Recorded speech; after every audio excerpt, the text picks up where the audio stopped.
my vlog. Welcome to my guys. Once again, this is your love me. Charot. Ayan, good morning, good afternoon, good evening, saan man kayo dako ng mundo ngayon.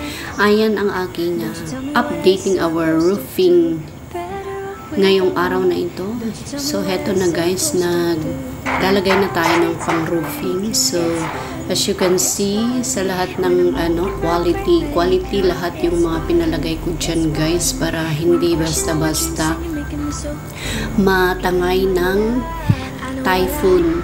So, kailangan natin maging maggastos sa mga materials for safety din. So, ayun ang aking foreman na naging videographer ko na rin. Siya ang laging nagbibigay sa akin ng update almost every day.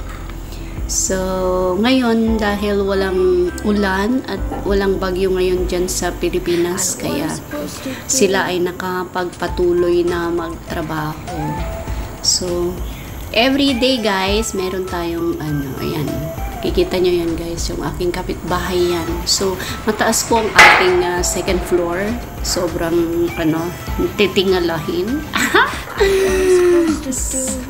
Ayan, happy birthday to myself nga pala this month. Happy birthday myself!